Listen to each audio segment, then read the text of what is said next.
Okie dokie, artichoke. We got the tagline going. We are doing that every single one of these in a row. So welcome to number 12. 12 Q&As in a row. I hope you're having the best Friday of your entire life so far. And I don't know if you guys knew this or not, but on Fridays, we have the best days. So I hope I can continue to make you guys' days better after watching this, tuning in. If you're tuning in, let me know where you're tuning in from, what your name is, and I'll give you a quick shout out as we just wait to ring in this beautiful Friday, yeah? So I feel like I'm just going to give you guys shout outs like when you're tuning in right away because I feel like that's just the easiest. So we got Z Technique Fitness from San Diego checking in. San Diego. We got Aspiring CPA checking in. England, UK. Danny Smith from England, UK. Megan from Tennessee. Hey, Megan. We got Courtney from Colorado. We got Chris from Jacksonville, Florida. We are hitting all of these cities around the map today. We got George Santos from Brazil. Let's go. Mexico is checking in. Sean from Los Angeles. I hope I get this right. Elias from Montreal. Orange County, baby. Let's go, Jonathan. Casey from Australia. Kristen from New Jersey. And Ridge from Miami. And Austin, Texas. Gabrielle from Austin, Texas. We love that. Well, I am Connor from Pittsburgh. And I no longer live in Pittsburgh, but I'm probably forever in my life going to say that's where I'm from. We now live in LA, and so I guess I'm Connor from LA. So if you guys didn't know, nice to meet you. So we got Allie from New Hampshire, Seattle in the house, Memphis, Santa Barbara. Cool. Awesome. So so we got some good questions, some good cues that we're gonna answer today for you guys. Hope you get a little bit better today. If you're catching it on live, if you're catching it on the replay, if you're catching it on YouTube or podcast. I love you. I appreciate you.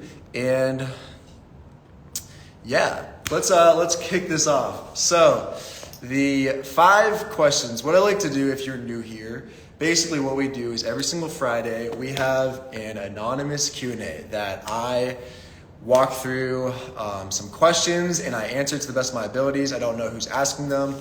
I get quite a few, but I like to kind of narrow them down to about 5, so it's like nugget, bite-sized, right? Some bite-sized answers, some bite-sized responses, so that you're not just sitting here listening to me talk about nonsense, quite frankly. So and so basically the highlights of this one, each week, honestly, they sort of probably tend to flow together a little bit, but I'm trying to make sure I pick questions that are different. Obviously, I don't want to pick questions that I've answered before, so it's new. It's a novel experience watching this, listening to this, or however you're tuning in from. So this one, the highlights of this one is going to be on productivity and decision making. 2 things that I used to suck at, literally suck at, but I'm getting better at it. I'm getting better. Every single day we're working at it, we're getting better. So that's going to be the highlights of it. Productivity and decision making. We're going to talk about something I call critical tasks. We're going to talk about lifestyle changes. We're going to talk about my specific training and nutrition protocol. Also about making decisions. Then also, last but not least, we're going to talk about along the lines of moving forward, basically. So, that's a little gist. That's my little intro, 5-minute intro, if you will. To all of this. I'll see if anyone else is tuned in from anywhere else I didn't mention, and then we will kick it off, yeah? Cool. We got Leon from Bath, England. We got Dorian from LA, as superficial as I guess he's just asking, is LA superficial as people say it is? I wouldn't say so. New Hampshire in the house. Who else we got? Currently Saturday in Australia. Of course it is. Shannon from Melbourne, Florida. There's also Melbourne, Australia. So we got Melbourne, Florida. It's a tongue twister. We got Canada in the house. We got Jenny from Tucson, Arizona, and yeah, cool. Hollywood, California checking in. That's where I'm at. Yeah. All right, cool.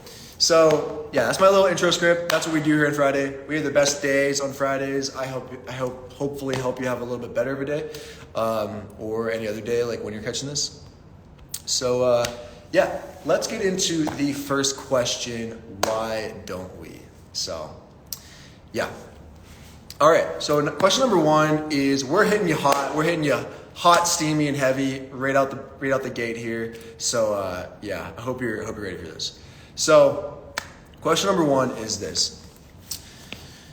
What do you do when you are exhausted and still have a few important tasks on your to-do list?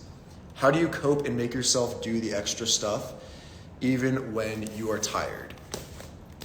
So sounds like this one is about doing like the most important tasks on your to-do list, right? Throughout your days when you're like tired, right? And you don't want to do them, right? So I will say this after prepping for 20 minutes before these, because that makes it so much better than just me like hopping on here trying to like answer these things right off my noggin. So I will say that staying organized has changed my entire life. And the more that I am organized at get a coffee and go. Yeah, right. I would say getting a coffee and going, energy drink, and then also like staying organized within my days to the best that I can. And the better I get at organizing my day has changed the game literally for my life, right? So I found that the more organized that I am, the easier it is to sort of get things done. So something that I made a reel out about, or like a post the other day about, was something that is sort of like when it comes to, doing some important tasks like on your to-do list like this person asked about. Let's say like I have something on my like list that I have to get to or something like that. Like I have client check-ins that I have to do, or I have like messages that I have to respond to or something like that. Something that helps me is like, maybe it's this like giant task that you have to get done or something like that. And usually what's super intimidating about, I've come to realize in my experience, is that what's sort of intimidating about like these big tasks are that you don't really know like where to start or how to tackle them, right? Maybe they're like something new that you've never done in your entire life, and you're doing it for the first time or something like that, or it's or you don't really know how long it's going to take you, and you don't know like if you have like the mental energy, like the capacity, the like ability to like get this done, right? So what I found is like the first thing that I do, if it's something that's like a giant task for the day that's going to take me a few hours, some of it might be busy work and stuff like that, but some of the other things might be like big impactful decisions that I'll have to make, like if it's a big task or something, like along that journey of completing the task. And I think like the first thing that I usually do is like when I sit down is just say like, how can I organize this better? I sort of like take a little bit before I like step into like doing the task or whatever. Like I'll just say like my client check-ins is something that I could just speak on basically for this. Is like I have like a lot of check-ins that I have to do and record like video responses back to you every single week. Typically I try to do these on Fridays or the weekend. And so that was something that I was doing like this, like last week, like every week I do it, but it's something that is like a big thing that it probably takes up the most time of my entire like week is client check-ins. And what I do is I'll send a 5 to 10 minute video response back to every single one of my clients based upon how their check-in is and how their week is going, basically with their workout plans and their nutritional plans. So the first thing that I do for that is like really like organize things, right? And I sort of organize it based on like chronologically, like when the check-in was completed, basically. Like this is just something that I could really tangibly speak to real quick. And but literally like organizing it is in a way it helps me like mentally grasp the whatever it is that I have to do that's on my to-do list, right? So I think that's a good way to like start off with. That helps me like tremendously, is just organizing things. I sort of like have a very structured and very strict like neat like note in my notes app on my laptop and my phone that like I literally have these things that I just organize my day on basically. So the first thing that I would say is just like staying organized the best you can. I'm always getting better at that. Like I think there's ways to like get better at that and everything, would be the first thing that I would say. And then I sort of like try not to think about anything else that I have to do for the rest of the day, right? And I try and do that big thing like first on my to-do list basically, so I could sort of like just knock it out. And if there's any like minuscule like mini things that I can kind of complete like super quick one off, then I kind of leave that after I do that big task. So that's sort of how I structure everything. And so I know it was more like, what do you do when you're exhausted and you have these big tasks to do? Like if you're tired, maybe we move those like big, important, critical tasks. Like maybe we move them up in the day so that we have enough energy that we're like not feeling so drained, trying to do them maybe at the end of the day. I'm not sure, but hopefully if you wake up in the morning, you have enough energy to like do a big task or something like that. So that's probably what I would say for that question. And there's like little micro games that I'll play like on the daily basis, like within my day, because I sort of struggle with this. Sometimes it's like hard for me to like pay attention, focused attention to like do something that's super big, right? And like I feel like I procrastinate like so much a lot too. So like setting sort of these like micro deadlines within my day to be like, all right, Connor, let's try and get these check-ins done. Let's try and get these messages answered by a certain time of the day, right? Like, and things like that. Like scheduling out your days really helped me a lot. Like play around with my focus and not procrastinate so much.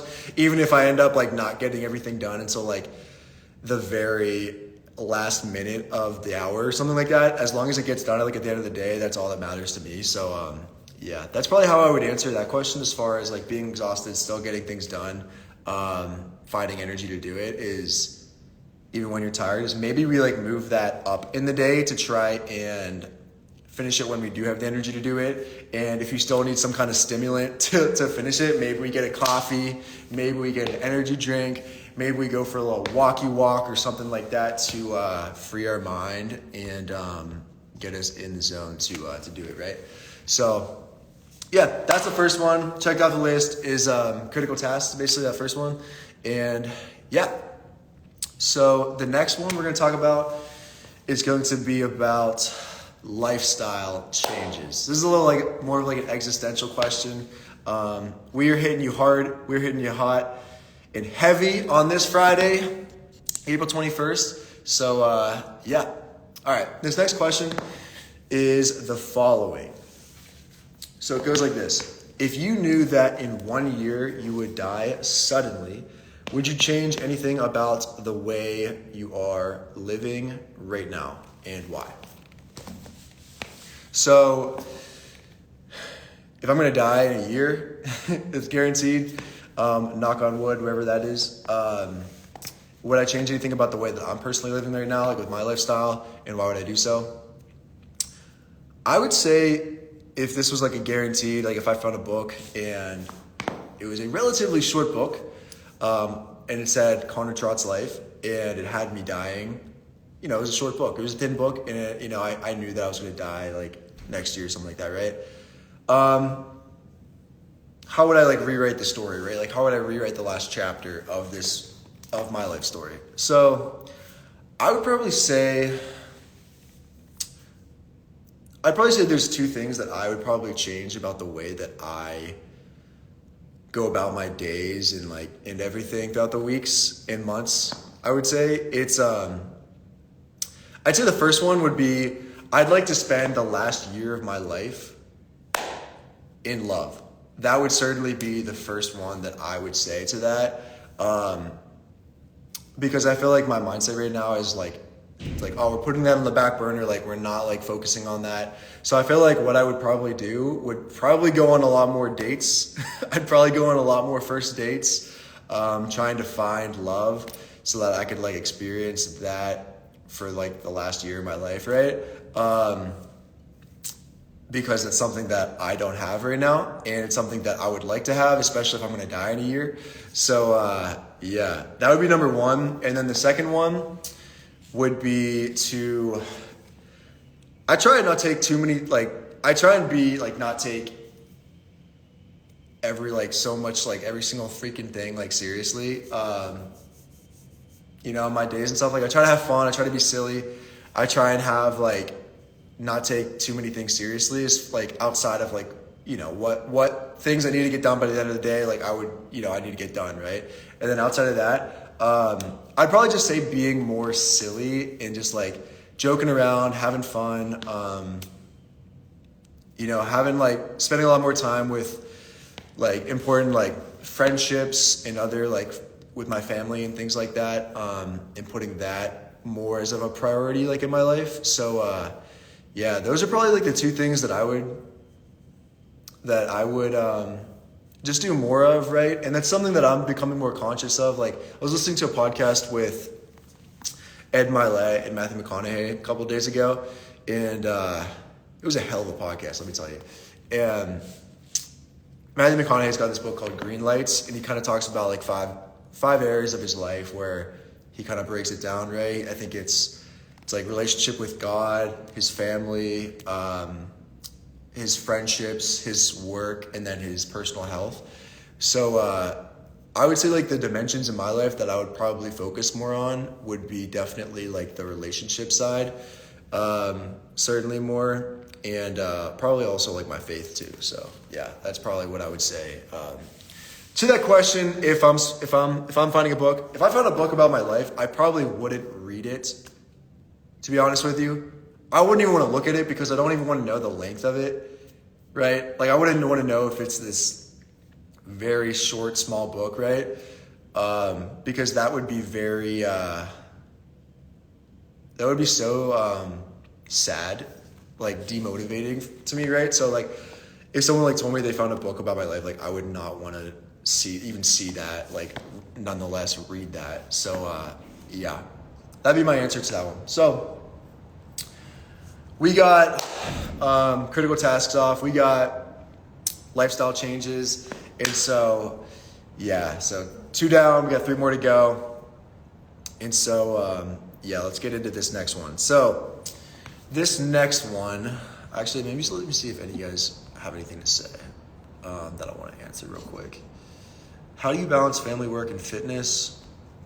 I was kind of talking about that a little bit. It sort of goes with, like, productivity too, I think, on my day-to-day basis. I've started to sort of do this way of how I work with a lot of my work. And I call it, like, batching, like, I batch a lot of things when it comes to, like, things that I need to do as far as, like, when it comes to work-wise. So when it comes to, like, responding to messages, like, if I have, like, messages I need to respond to, whether that's, like, text messages, whether that's like client messages, like whether that's, like, specific emails that I need to respond to, that is something that changed my life when it comes to that, is putting boundaries upon when I'm gonna respond to messages and things like that. Like, I used to be someone that was super available, and I wanted to be super recent with my response to whatever that question was. And I probably started doing this probably within the last year or so. And typically, like, in my days, I'm very, like, weird about it, but I, like, put, like, a bound around, like, when I respond to messages, and I don't respond to any messages, like, after a certain time. And, like, I don't respond to messages before a certain time. It's like every day I'll do it, but I don't do it just, like, willy-nilly. I do it at a designated time, because if I didn't, because I was finding that when I didn't have, like, what's the word? Like, when I didn't have, what the hell's a word? I guess boundary, like, yeah. When I didn't have that in my days, I was like, it was, like, drive me crazy, right? Like, I'd get a message, like, at super late at night that, like, it was, like, self-induced, right? I was just like, oh my God, I got this message. It's kind of like this. Like, I had a friend that one time that, like there's no shot in hell that if I got a phone call, like I do not pick up phone calls. Like I do not pick up phone calls, unless it's from like, very important people that I need to like talk to, right? But I'm not, if I get like a random call throughout the day, like, dude, there's no shot I'm answering that phone call.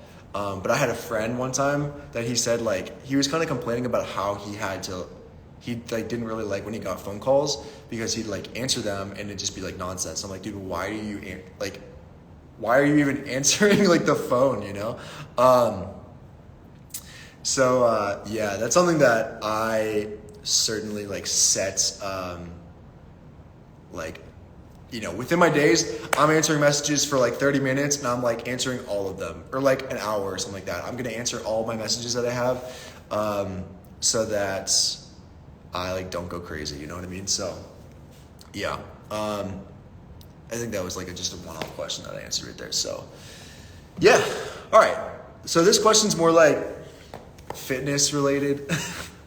Apparently that's something that we talk about here. So yeah. So it's just asking about my personal protocol when it comes to nutrition and training basically nowadays. So it's asking, this next question is, what do you usually eat in a day and how many times a week do you do resistance training and cardio? So yeah, pretty much give you a little insight as far as like what I personally do day to day and week to week. Right now I am, I guess you could call prepping. I've never like used that term before, but I have prepping for my first powerlifting meet. I don't even know what to call it. Powerlifting meet, first week of June. So first weekend of June is what we are prepping for now. And that's sort of how I've like catered my workouts to in like my nutritional, like day-to-day meals and everything like that. So kind of how my training looks nowadays is I'll work out every single day, but Monday through Saturdays we'll do about an hour's worth of weights, so an hour's worth of weight training. And then after that, what I'll do is I'll do a 45-minute walk every single day. Typically, I'll do that. Ideally, I do that after my weight training, but sometimes like I do my workouts in the morning, and like I really don't want to like just hop onto the barbell and do squats like first thing when I get to the gym. So typically what I'll do is like I'll get to the gym and I'll go on the treadmill for 45 minutes and just walk at 3.5 mile an hour pace and read my 10 pages of my book called Mastery right now. So that's what we're doing first thing every single day in the morning. We're doing 10 pages of this guy right here, Mastery by Robert Greene. I'm really enjoying that. I made a post today talking about just like some takeaways I've taken from it right now. I've only read like 100 pages so far, but it's pretty freaking good, I must say. I am enjoying it. And that's the first thing I'll do like when I get to the gym. I'll try and get there at like 6, and then I'll try and start my like weights at 7 and get out of there by 8 is usually what I do. Yeah. And then typically for cardio, I don't really, outside of like getting like 10K steps per day, what I do for cardio is at least do one day. I usually do Sundays for cardio, and I don't do any weight training on Sundays. It's just cardio. And what do you do while walking on the treadmill after you finish 10 pages? Really, I don't do anything. I listen to music. I listen to the rest of my podcast, basically. Yeah. Usually, I'm a pretty slow reader. Like, it takes me about 20 minutes, 30 minutes. I'd say, on the treadmill, it takes me like 30 minutes to read 10 pages. Yeah. And then I probably have like 15 minutes just to like start my podcast episode or something like that. So, yeah, that's usually what I do. And like I was mentioning, I do cardio on Sundays. I'll still do my 45-minute walk, and then I'll do 45 minutes on the Stairmaster usually is what I'm doing at level 10. And I actually sweat a ton on the Stairmaster. Like when I do that, like literally first 10 minutes, 15 minutes, I start to literally like drip sweat. So I'm really enjoying that right now. So that's sort of my workout protocol. Every single day, 7 days a week, 1 day of cardio and 6 days of weight training is what works best for me. So that's on the training side. And then on the meal plan side, nutritional side, how that's looking is I usually do about 5 meals a day. I try and fast in the mornings until like I get my big tasks done, like we were talking about a little bit earlier in this episode, in this live. I try and fast. Typically, I'll try and fast until 12, and I'll try and like get all my calories in by 8 p.m. at night. So typically, my feeding windows are about like 12 to 8, basically most days. And I like it that way because it allows me to do like a big chunk of my work from like 10 a.m. to 12 p.m. 12 noon. So like that first 2 hours is usually when I just get a lot of stuff done that is like super important to me, that I need to get done. And so, yeah. So I'll do 5 meals a day. I guess I sort of break my fast like before 12. Like I'll have my protein shake after I finish my workout, usually at like 9 a.m. But I don't really count that. Like, I guess it's technically breaking my fast, but it's, it is what it is. It's like just getting like my shake in. And then at 12 p.m., I'll have 2 Lenny and Larry's cookies because I've been having 2 Lenny's and Larry's cookies for a very long time. Like I've literally had probably since the start of this year is when I started doing that. Sometimes I'll have more than 2, but usually that's what I do to like break my fast, quote unquote, break my fast. Is to have 2 Lenny's and Larry's cookies, chocolate mint and chocolate chip, no other flavors because those 2 are the best flavors, without a doubt. At 12 p.m., that's usually what I do. And then typically after that, I'll have 3 meals after that. Usually it's some kind of like pasta at 2 p.m., 2 or 3 p.m. And then I'll have egg whites at 5 p.m. And then typically I'll do a big pancake in peanut butter and syrup at 8 p.m. to finish out my calories. So that's kind of how my nutrition looks. My calories are like really hella high. They're at like 4,000. They're probably like 4,100 calories right now. Like it's a lot of food. But yeah, how do you keep away from eating junk food? That's my biggest issue. Yeah, Sharon. How are you doing, Sharon? What's going on, man? As far as like how do I avoid eating junk food?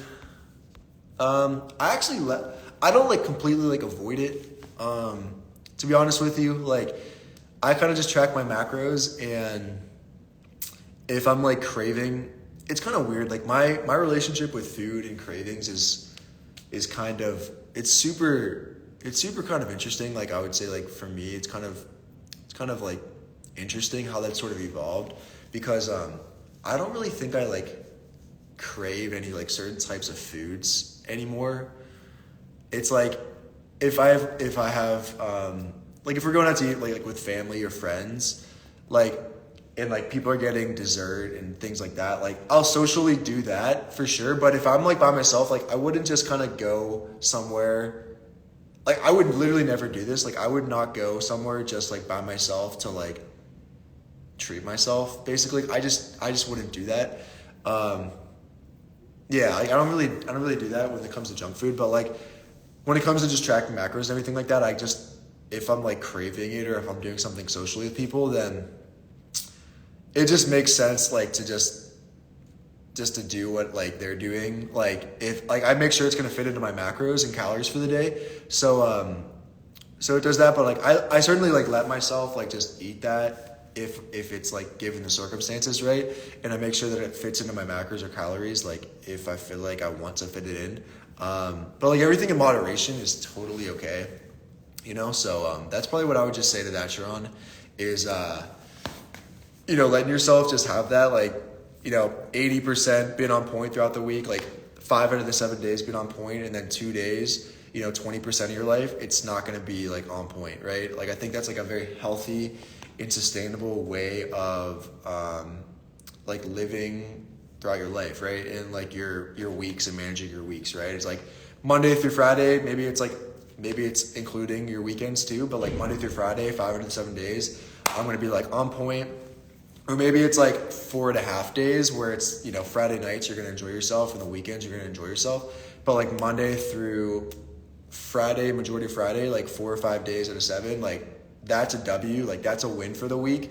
And I feel like that's a healthy way of like at least getting yourself on track to like start to stack like healthy habits going forward. So yeah, that's probably what I would say to that. And that is also basically what I'm currently doing for my workouts and nutritional basis right now. So we got 3 done. I'm gonna hit you with 2 more, and then I'm gonna let you have the best rest of your Friday today and have the best rest of your weekend going into tomorrow. So, yes, you're welcome, man. You are so welcome. All right, so last 2 questions are this is gonna be the next one. So this is sort of about like focus and productivity too, which is like the theme for this one. Like I mentioned earlier in whenever we first hopped on. So this next question is this. When your brain is going back and forth on something, it's not really focus, it's more like decision making. So when your brain is going back and forth on something, how do you slow it down in order to come to a decision? Let me think about that one for a quick second. So, when your brain is going back and forth on something, how do you slow it down in order to make the best decision? So, I sort of used to be someone that could make like very,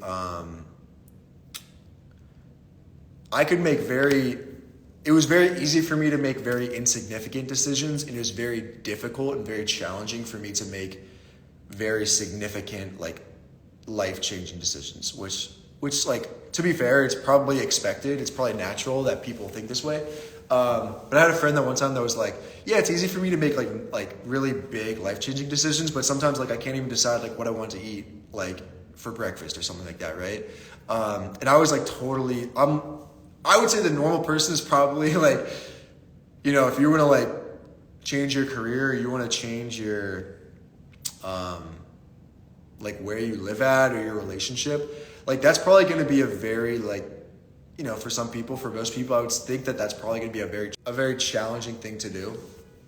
But for, you know, I guess some people it's not, but, yeah, what I would say, like what I would do, like, cause I used to be very indecisive. And I think that's like, I would say how you become more decisive and how you are become better at making decisions is by being more decisive and making more decisions that like have greater costs, right? Like it's just like the reps, right? Doing that over and over again. And I think like what I just try and do is like I literally just tell myself, I don't really try and think of like the implications of making one decision or the other, right? Like I don't think about what the alternative would be. Like I don't get so caught up anymore about like what the alternative would be if I didn't make this decision, right? I sort of just really try and make it as binary as I can and say, like this is like the circumstance that I'm kind of being presented to me right now. And I kind of just think like, I'm not gonna know what path this one decision is gonna lead me down. You're never gonna know the alternative of whatever decision you make, right? So I find some peace in that, and then I also find that I would say I just like practice like giving myself grace with like making that, and I just try and make the best decision. Like I don't really think of it so much. Like I don't think of it so much like that anymore. I think what I do is I don't, what's the word I'm trying to think of right now and how to put this? I think I just try and make the best decision given the circumstances. And I kind of pick, you know, if it's a big, like, maybe you're trying to like, I don't know, with like a relationship or something like that, or like work or something that's like a big decision or like where you want to live at. I try and go with a decision that I'm going to have the least amount of regret with, right? Like and sometimes there is no like right decision, you know what I mean? But I guess like to answer your question, like related to like how you sort of asked it, would be the way that I sort of like slow my brain down is I just remind myself that just to tell myself to go with, like, maybe I'm dealing with a decision that like there is no right answer, right? There's no right answer to like go with given some circumstances or anything like that. I will just go with the one that feels the most right in my heart, that like my gut is pointing me towards, and I go with the one that I'm gonna have like, I feel like the least amount of regret going with, right? And I avoid the other one that I feel like if I went that route, that it would make me feel more regretful if I went that way, if that makes sense. Probably, I don't know if that confused you even more, but that's probably the way I would answer that. Yeah. So, yeah. And I'll like I said, like, I'll just place boundaries around that decision and like sort of silo it and be like, okay, this is what we have to tend to right now. Like, this is the position that I somehow found myself in, that whatever, if it was my own doing, I'm sure it was. And I say like, okay, what is the very next best, most right decision that I can make to make this right, or to put myself down a path that would be just a little bit better than it is right now given the circumstances. So, yeah, if that helps. So, yeah. All right, so let's wrap this up, yeah? All right, last question is a heavy hitter too. These have been heavy hitters, so hopefully you guys are still with me, given what we've been talking about. So, yeah. What is up, Natalie? How are you doing? How are you doing, Nat? Yeah. Okay, last question we got is this. I don't know what this is related to, but we're going to answer it the way that I want to answer it. And it goes like this. Question number 5, the fifth and final question is, what is the hardest part about moving forward? What is the hardest part about moving on? I don't know what that is talking about. I don't know if that's in relation to leaving a relationship. I don't know if that's about self-development, personal development, if that's about, moving forward, like from friends or whatever it is, like whatever kind of relationships I guess you got going on, relationship with yourself maybe. What is the hardest part about moving forward? I would say I can only answer this from my personal experience, but I would say the hardest part, like on a day-to-day basis, is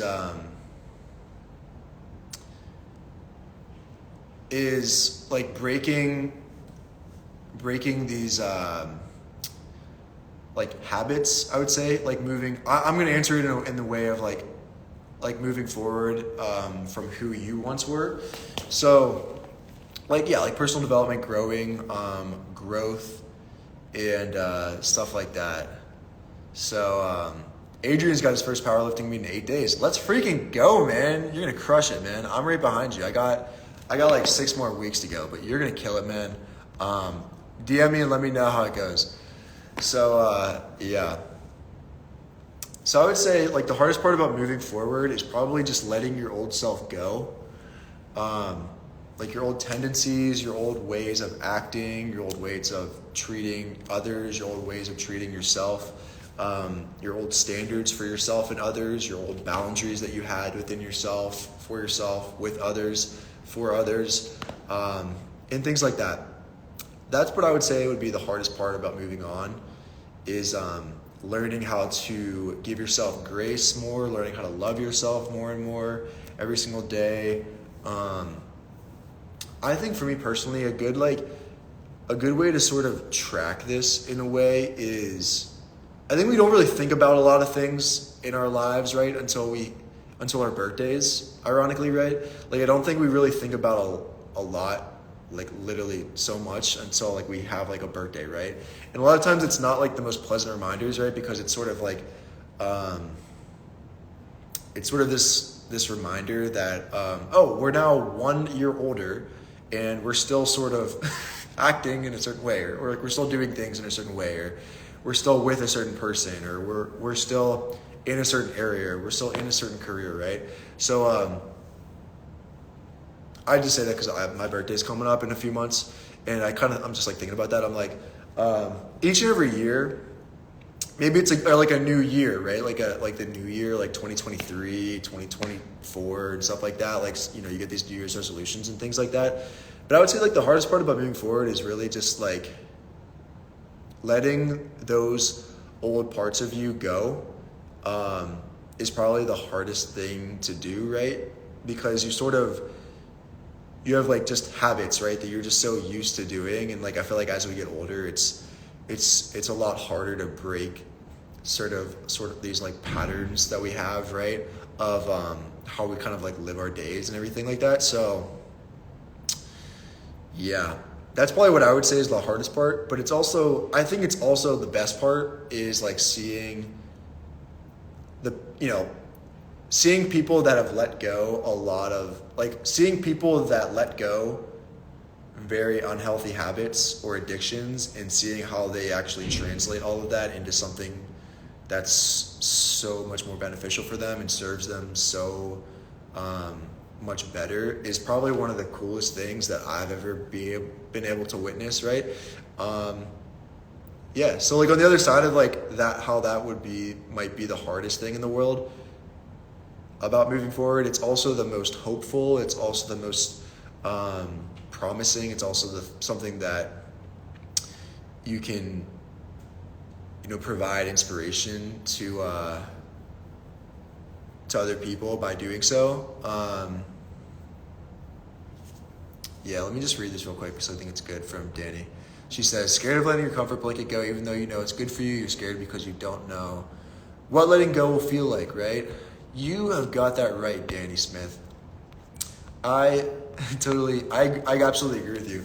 And I think a lot of times, like, change is, most people, like, I guess it has to be, like, change is just ever so slightly more uncomfortable than comfortable, right? So like you kind of just stay in your ways and you stay in like your habits and things like that because you just know at least what to expect, right? Whether or not it's good for you, right? You're just kind of like comfortable with it and you're used to it. So yeah, I think that's a super good comment, Danny, and I appreciate you letting me know about that. And yeah, that's probably how I would just answer that is, that's probably the hardest part about moving forward is just like letting your past go every single day, like literally every single day. But it's also the best. On the other side of that, it's also the best because you have, a really promising future to look forward to. So that's all I got. Hopefully this wasn't too long. Hopefully you gained something from watching this. I love you. I appreciate you spending some time with me on your Friday, as always. And I will see you guys back here at this time next Friday for number 13, which will be officially 3 months in a row of doing these every single Friday. And I feel like I'm just going to stick with them on Fridays at 3 p.m. Pacific time because that just makes sense. So, yeah. I'll see you guys next week at this time. Have a lovely Friday night. Have a lovely weekend. Have a safe Friday night. And I'll see you guys soon. Peace.